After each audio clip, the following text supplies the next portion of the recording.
아멘. 올해 신년 기도의 주제는 왜 믿음으로 살아야 되는가? 또 우리의 삶 속에서 어떻게 말하고 어떻게 행동하는 것이 구체적으로 믿음으로 행하는 것인지 배우자는 뜻으로 정했습니다. 특별히 배우자고 한 것은 무지하고서는 알지 못하고서는 믿음으로 살지 못하기 때문입니다. 안다고 해도 훈련하지 않으면 믿음으로 살기가 힘들기 때문이에요. 믿음은 반복적인 배움, 교육이지요. 반복적인 교육이지요. 훈련을 통해서 성령 하나님께서 깨닫게 하시고 우리의 본성을 거슬러서 말씀을 따라 살아가게 하십니다. 그래서 반복적으로 배우는 게 중요한 거예요. 훈련이 중요한 거예요. 그 배움, 그 훈련을 통해서 성령 하나님께서 살아가게 하시거든요. 믿음은 한순간에 자라지 않습니다. 간혹 믿은 지 얼마 안 됐는데 막 열심히 특심이고 또 믿음이 강한 사람이 있습니다. 그렇다고 해서 믿음이 성숙한 것은 아닙니다. 그러기에 성경은 교회 직분자를 세울 때 믿은 지 오래된 사람을 세우지 말라고 합니다. 믿음이 좋아 보이고 또 열정 있고 강해 보여도 믿은 지가 오래된 사람, 오래되지 않은 사람은 교회 직분자를 세우기에 적합하지 않다는 거예요. 그렇다고 믿은 지 오래됐다고 믿음이 성숙한 것도 아닙니다. 믿은 지 오래됐더라도 기독교의 기본 진리가 무엇인지 모르는 분들이 있어요. 믿은 지가 오래된 것을 따져보면 선생이 되고도 남을 법합니다. 그럼에도 어린아이 같은 믿음을 가진 분들이 계신단 말이에요. 그래서 믿음이 자라고 성숙해지고 강해지기 위해서는 배우는 게 중요해요. 배우고 훈련하는 것이 중요해요. 하나님 말씀에 순종하다가도 안 될 수 있어요. 실패하면 또다시 기도하고 은혜를 구하고 자기를 쳐가면서 말씀에 순종해 나가는 것이 중요합니다. 성화는 그러는 과정에서 되는 거예요. 어제 기도회 때 믿음은 하나님 말씀을 따라 사는 것이라고 했습니다. 자기 생각과 다를지라도 자기 생각을 기꺼이 내려놓고 하나님 말씀을 따라 사는 것이 믿음이라고 했습니다. 그 생각이 합리적이고 정당하다고 해도 하나님 말씀과 어긋날 수 있어요. 그런 경우는 말씀을 포기할까요? 자기 생각을 포기할까요? 자기 생각을 내려놔야 됩니다. 그게 믿음이에요. 왕의 신하도 그랬고 아람 장군 나만도 그랬습니다. 자기 생각에는 예수님이 함께 가주셔야 될 것만 같았어요. 나만 장군도 엘리사 선지자가 나와서 손을 들고 여호와 이름을 부르면서 자기 환초에 손을 이렇게 흔들어 주기를 바랐습니다. 그래야 나을 것만 같았거든요. 누구 생각이에요? 나만의 생각이에요. 나만만 그런 것이 아니라 우리도 통상적으로 그렇게 생각하죠. 우리도. 그러나 항상 그래야 하는 것은 아닙니다. 예수님께서 혼자 가라 하셨고 선지자도 요단강에서 몸을 7번 씻으라고 했습니다. 그런 경우에 그 말씀이 자기 생각과 다를지라도 자기 생각을 버리고 하나님 말씀을 따를 줄 아는 것이 믿음이란 말입니다. 왕의 신하에게는 그렇게 해서 아들이 병고침 받는 은혜가 나타나지 않았습니까? 나만 장군도 그렇게 해서 문둥병을 고침받지 않았습니까? 이와 같이 이적의 믿음이 있습니다. 이적의 믿음이 있다고 해서 항상 구원받은 것은 아니라고 했어요. 구원을 못 받았는데 이적의 믿음을 갖는 경우가 있어요.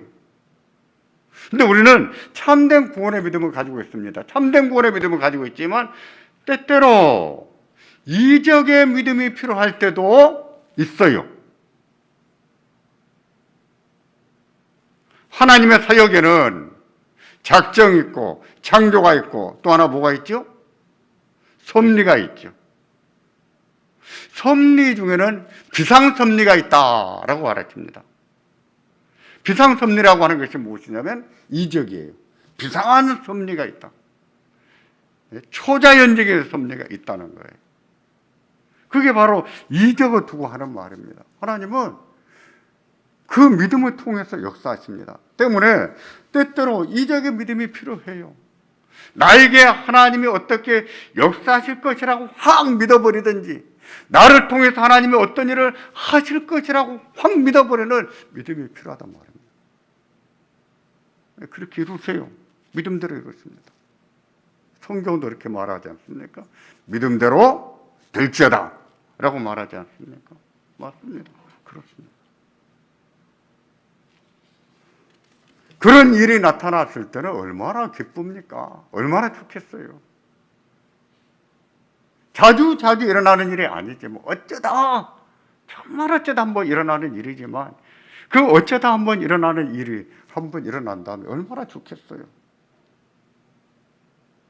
우리에게 참된 구원의 믿음이 있지만 이 이적의 믿음이 있음으로 말미암아 하나님이 역사하시고 하나님이 능력을 베푸시고 하나님이 기적을 베푸시는 은혜도 있기를 주의 이름으로 축원합니다.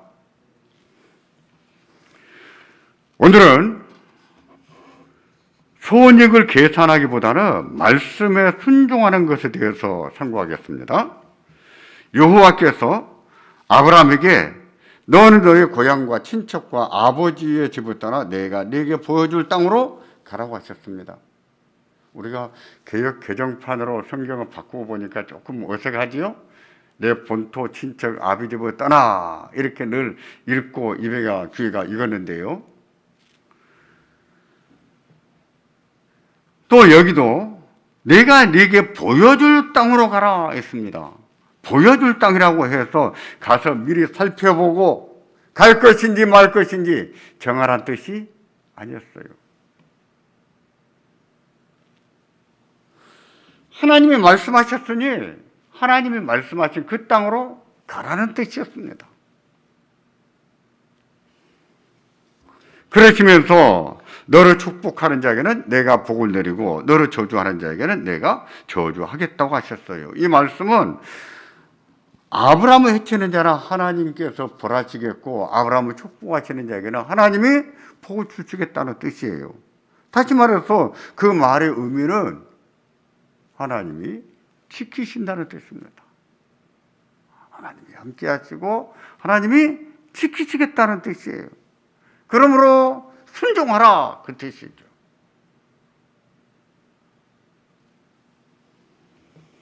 그때가 아브라함의 나이 75세였습니다.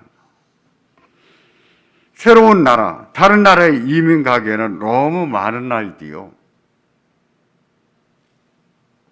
만일 75세가 됐는데 너 아프리카에 가서 살아라 하면은 가시겠습니까? 저는 안 갑니다. 제가 그런 용기는 없어요. 하나님께서 명하신 것이라면 몰라도 곁에서 누가 목사님 아프리카가 좋답니다. 호주가 좋답니다. 거기 가서 이민 갑시다. 저는 안 갑니다. 그런 용기가 없어요. 모든 용기가 없는 것은 아니에요. 저는 지금도 기회가 오기를 바라고 있어요. 그게 뭐냐면은 스카이다이빙 한번 해보는 거예요. 비행기 타고 올라가서 스카이다이버들이 뛰내릴 때 그 옆에서 같이 그 사람 붙들고 같이 한번 낙하산 타고 내려와 보는 것이 제가 한번 도전해보고 싶은 것 중에 하나예요. 그거 해볼 용기는 있습니다. 근데 이민 가서 다시 정착하라고요? 저는 그러고 싶지는 않아요.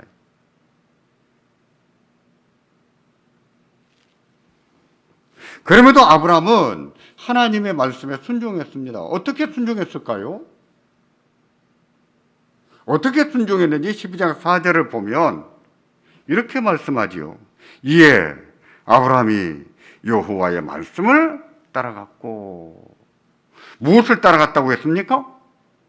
말씀을 따라갔다 했습니다. 하나님 말씀을 따라갔다. 하나님이 말씀하신 대로 순종했다는 뜻입니다.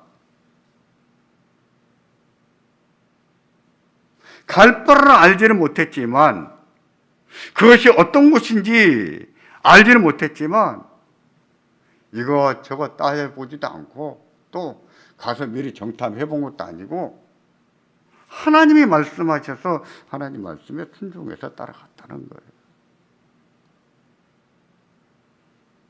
그 사건을 두고 히브리서 11장 8절은 이처럼 말씀하고 있습니다. 같이 보겠습니다. 다 같이 보십니다. 믿음으로 아브라함은 부르심을 받았을 때 순종하여 장래의 유업으로 받을 땅에 나아갈새 갈 바를 알지 못하고 나아갔으며, 갈 바를 알지 못하고 나아갔다는 것은 사전에 답사해보고 간 것이 아니란 뜻이지요.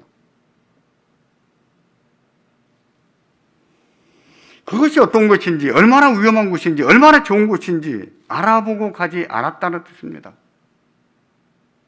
가는 것이 이득이 될지, 안 가는 것이 더 이익이 될지, 그것 따져보고 가지 않았다는 뜻이에요.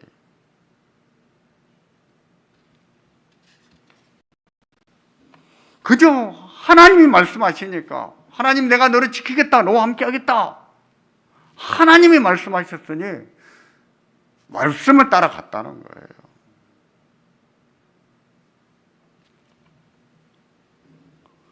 그런 사실을 볼 때 믿음으로 산다는 것은 무엇일까요? 하나님 말씀을 따라 사는 것입니다. 갈 바를 알지 못하지만 하나님을 신뢰하고 하나님 말씀에 순종할 줄 아는 것이 믿음이에요.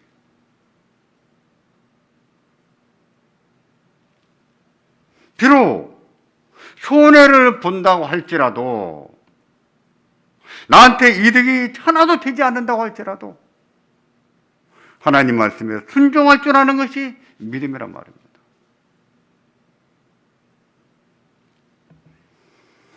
일반적으로 우리는 아브라함처럼 하지 않습니다. 이민 간다고 하면 사전 정보 수집을 많이 해서 분석할 것입니다. 필요하다면 사전 답사도 할 거예요. 성공 가능성이 있는지 없는지 따져볼 거예요. 가능성이 없다면 안 갈 거란 말입니다. 일상의 일은 그렇게 해야 돼요. 사업도 그렇게 해야 돼요. 그렇게 하는 것이 현명하고 잘하는 일이지요. 잘하는 거예요. 그렇게 해야 돼요. 일상의 일은. 그러나 하나님 말씀에 관해서는 그렇게 하는 것이 믿음이 아닙니다. 제가 전제를 달았습니다. 일상은 그와 같이 현명하게 살아야 되지만 하나님 말씀에 관해서는 그렇게 하는 것이 믿음이 아니에요. 하나님 말씀에 순종해야 할 때 기꺼이 순종하는 것이 믿음이지요. 이득이 될지 손해가 될지 따져보고 이득이 될 것 같아서 순종하는 것이 믿음이 아니란 말입니다. 손해볼 것 같아서 순종하지 않는 것이 믿음이 아니란 말입니다. 우리는 결말을 알 수가 없어요. 이득이 될지 손해가 될지. 하나님이 말씀하셨습니다. 하나님이 지키겠다고 하십니다. 갈 바를 모릅니다. 어떤 것인지도 몰라요. 어떻게 해야 되겠습니까? 어떻게 하는 것이 믿음이에요? 하나님을 믿고 가는 것이 믿음이지요. 그게 무엇입니까? 하나님을 하나님으로 인정해 드리는 거예요. 그게 믿음입니다.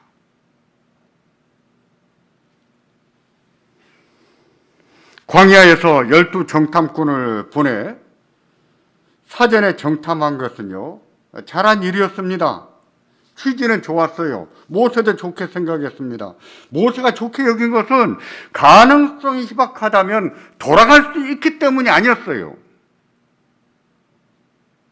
모세가 백성들의 말을 좋게 여겨서 그래 정탐꾼을 보내보자. 동의했던 것은 정보를 수집하면 하나님 말씀에 더 잘 순종할 수 있을 것으로 믿었기 때문에 좋게 여긴 거예요. 여러분 잘 구분하셔야 됩니다. 모세가 그게 좋겠다, 정탐꾼 보내자 허락한 것은 정탐꾼의 보고를 들어보고 가능성이 없으면 포기하자는 뜻이 아니었어요. 우리가 정탐꾼을 보내서 더 어떤 정보를 얻는다면 하나님 말씀에 순종하기에 더 좋을 것 같아서 허락했단 말입니다.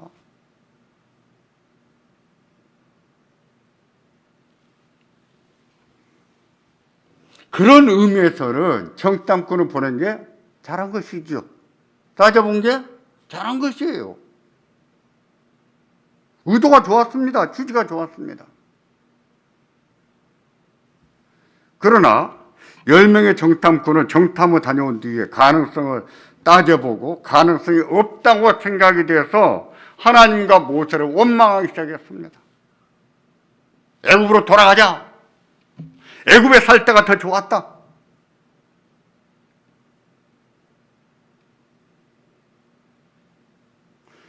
가능성을 따져볼 때 자기들 생각에 가능성이 없어 보여요. 희박해 보여요. 그러려고 정탐꾼을 보냈습니까? 그럴 것 같으면 정탐꾼을 안 보냈어야죠. 안 보내고 그냥 무식하게 전진했어야죠. 모세는 그런 뜻으로 보낸 게 아니에요. 모세가 허락한 것은 정탐꾼들이 다녀오면 어느 길로 가는 게 더 좋을지 많은 정보를 가질 수 있고 하나님의 뜻을 이루기에 더 좋을 것 같아서 허락했단 말입니다. 그런 의미에서 따져보는 것은 괜찮아요. 그러나 따져봐서 손해될 것 같으면 하지 말자. 그건 신앙이 아니라는 거예요. 그것은 회사 운영하는 방식이에요. 회사는 그렇게 해도 해야 돼요. 그러나 믿음은 아닙니다. 믿음은 그렇게 하는 것이 아니에요.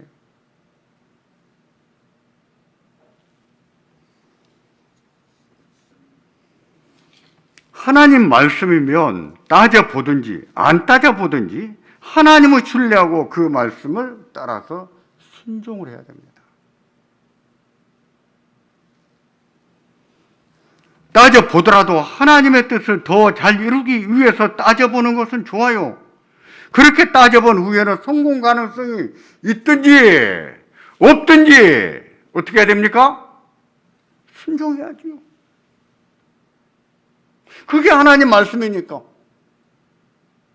따져봐서 가능성이 있든지 없든지 순종해야죠. 누구를 믿고? 누구를 믿고요? 하나님을 믿고 순종해야죠. 그게 믿음이지요. 그게 믿음이에요.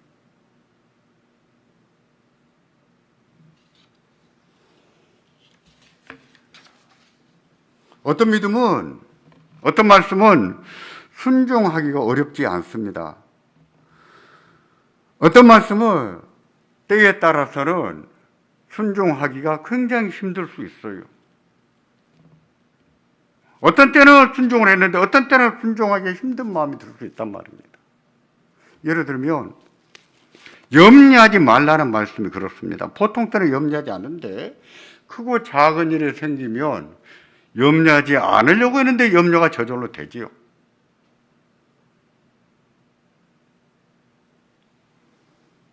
큰 손해를 볼 것 같으면 더 염려가 많이 되겠죠. 그러나 주께서는 염려하지 말라고 하십니다. 염려한다고 달라질 것은 아무것도 없다고 하십니다. 감사함으로 구하라고 하십니다. 주께 맡기라고 하십니다. 그러면 실컷 기도하고 염려하는 것이 믿음일까요? 염려 안 하는 것이 믿음일까요? 뭐가 믿음입니까?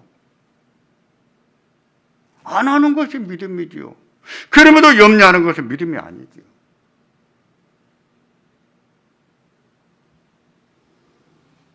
그래도 염려가 된다면 어떻게 해야 될까요?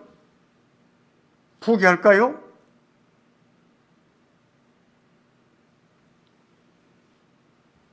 저절로 염려하는 마음이 생기지만 그 마음을 자꾸 버려야 됩니다. 예수님을 생각함으로 버려야 돼요.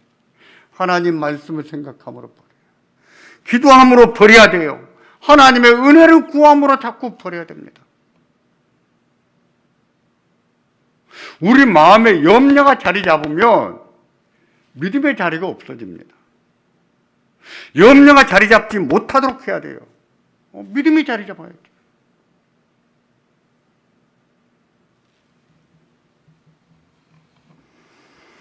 믿음으로 살려고 할 때 시간이 아까울 수 있어요. 주일 예배를 드리는데 오전에 예배 드리고 오후 예배 또 드리는 것이 귀찮기도 하고 시간도 아까운 생각이 들 수 있어요. 헌금하는 것도 마찬가지입니다. 아까운 생각이 들 수 있어요. 11조 헌금은 더 그러겠죠. 아까운 생각이 들면 안 해도 될 것만 같은 생각이 들어요. 손해다는 생각이 들 수 있어요. 근데 안 하면 처음에는 가슴이 두근두근 하다가 그것도 습관이 되면 아무렇지도 않아요. 덤덤해집니다. 양심이 병들어가는 것이죠. 그런 경우는 어떻게 해야 될까요? 믿음을 주시라고 기도해야 됩니다. 아까운 생각을 버리게 해주시라고 기도해야 됩니다. 하나님의 말씀에 순종하게 해달라고 기도해야 됩니다. 그리고 결단해야 돼요. 하나님을 생각하고 순종해야 돼요. 그럴 줄 아는 것이 믿음이에요. 하나님은 그 믿음을 보십니다. 그 믿음을 보시고 기억하고 계세요. 기억한다고 하는 것이 얼마나 중요하고 큰 은혜인지 모릅니다. 전도서를 보십시오. 허무하다는 말하는 것 가운데서 기억해 주는 사람이 없다, 이런 말을 여러 번 반복합니다. 기억해 주는 것이 어떻게 중요한가를 말하고 있죠. 참 중요한 거예요. 하나님 어르십니다. 하나님은 우리가 어떻게 행동하는지 보시고 기억하고 계세요. 기억하십니다. 때를 따라 은혜를 주시죠. 은혜를 주시죠.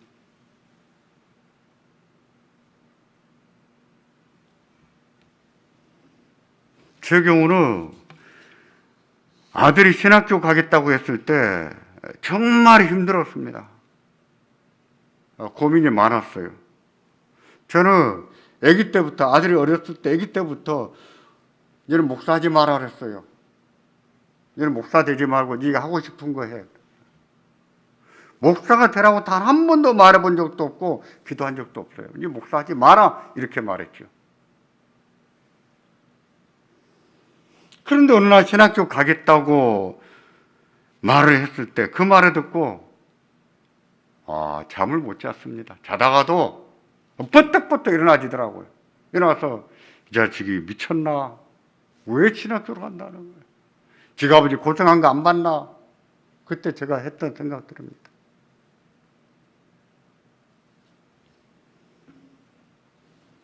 제가 알거든요. 지지난주도 김진수 교수님하고 천창 교수님 만나서 그런 얘기했어요. 그분들도 아들들이 다 신학교로 갔어요. 교수님, 저는 평소에 교회에서 그런 얘기했습니다. 신학교 가면 다 극빈자로 전락한다. 근데 그 기간이 너무 긴다. 근데 신학교를 왜 보냅니까? 저 그랬습니다. 근데 그분도 공감해요. 맞다고. 한국교회가 변해야 돼요. 그런 식으로 하면 안 됩니다. 교회의 일꾼을 교회가 발굴해서 그들의 학비를 대주고 생활비를 대주면서 하나님 나라를 위해서 일하도록 키워내야 되는데 지금 각자 도생해라 하는 식으로 하잖아요. 아르바이트생들 아르바이트 시키듯이 하잖아요. 그러니까 이제는 다 알아요. 저희가 입학할 때만 해도 250명이 지망해서 80명 뽑았습니다. 지금은요. 지망생이 한 40명밖에 안 돼요. 앞으로는 더 내려갈 겁니다. 합동신학교 20명 모집도 힘들 거예요. 앞으로는. 그런 시대가 옵니다. 지금 교회마다 교육전도사를 모시려고 하는데 지원자가 없어요. 지원자가 없습니다. 우리 교회도 작년에 9월부터 광고 내가지고 12월 마지막 주에 간신히 우리 김도한 전도사님하고 장우채 전도사님이 지원했어요. 지금 교회마다 서로 모셔가야 되는 그런 입장이 되어버렸어요. 용어로 이런 용어 써서 미안하지만 수급이 안 맞아요. 근데 저거 얼마나 고민이 되겠습니까? 그때가 고난주간이었습니다. 그래서 고난주간 말씀을 묵상하고 있었는데 그때 예수님이 제자들에게 그런 말씀을 하신 것이 생각이 났습니다. 또 성경을 읽었고 가서 어린 나귀를 끌고 와라. 다짜고짜 말씀하시니 제자들이 반문했어요. 주여 왜 끌고 가냐 그러면 뭐라고 할까요? 예수님 뭐라고 하셨습니까? 주께서 쓰신다고 하라 그랬어요. 아니나 다를까 제자들이 가서 나귀를 끌고 가는데 그 주인이 왜 끌고 가요? 그러는 거예요. 제자들이 뭐라고 했습니까? 주께서 쓰신다고 하셨다. 그 말 한마디 했습니다. 그랬더니 나귀 주인이 아 그러세요? 가져가세요. 끌고 가게 했습니다. 그 말씀을 묵상하다가 저도 그렇게 말했습니다. 주여 주께서 쓰신다고요? 주께서 쓰셔야죠. 그때 항복했어요. 그리고 나서 넷째 날 그때부터 잠을 제대로 잤습니다. 믿음으로 산다고 했을 때 어떤 경우는 자기 생각이 믿음으로 살지 못하도록 방해합니다.